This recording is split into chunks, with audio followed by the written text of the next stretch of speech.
আমিও যে আমার ওই চাচা স্টক করেছে, পরে আমি কালীবাড়ি ভ্যান আনতে গেছি, যাই ওই যে কুটিপাড়ার আব্বাস ভ্যান চালায়, পরে অফ করেছি যে আমার কাকা স্টক করেছে, আপনি তাড়াতাড়ি আসেন।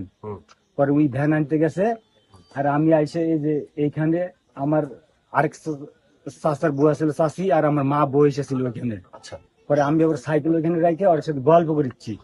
এখন এটি দেখি গো গো গো গো শব্দ করছে, ঘুমরাচ্ছে। ঘুমরাচ্ছে গো গো শব্দ। পরে আমার মাইক করলাম যে কি হসে, আব্বার কি হসে, আব্বার কি হসে। পরে আমি আর আমার মা এসে দেখি যে এই অবস্থা, হাতের হাতের মধ্যে ছুরি ছিল আর ঘুমরাচ্ছে আর রক্ত। তখন কি অবস্থা ছিল সে? তখন একটু ধান ছিল, ঘুমরাচ্ছে গো গো গো গো করে ঘুমরাচ্ছে। আচ্ছা, পরে জীবন ছিল। হ্যাঁ, জীবন ছিল।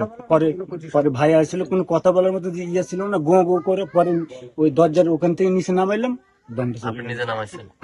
আমি আসছিলাম, আমার ভাই আসছিল, মা আসছিল, তার মাথার একটু ইয়ে ছিল, সমস্যা ছিল। সমস্যা ছিল। এটা অত্র এলাকার সবাই সবাই জানে, এটা অত্র এলাকার সবাই জানে।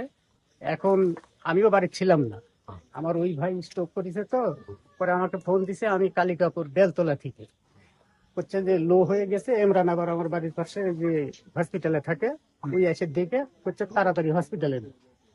তো ও আবার ফোন দিছে ওখানে ওই বাড়ির থেকে, আমি আসতেছি, তাহলে একটা ভ্যান ঠিক করেন তাড়াতাড়ি।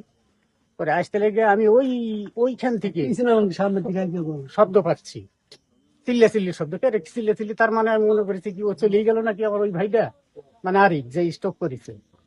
তা আমি খুব তাড়াতাড়ি এসে লবণটা আমার হাতে লবণ ছিল, লবণটা আবার আমার বাড়িয়ালের হাতে দিয়ে এখন দেখি এইখানে চিল্লা চিল্লি করতেছে সুনু মহালম, মানে ওনার দুই ছেলে বউ সহ। এসে দেখি এই অবস্থা। আজকে কোনো কারোর সাথে রাগারাগি বা কথা না না না কিছুই না না ঝামেলা হয়নি তো? না না না।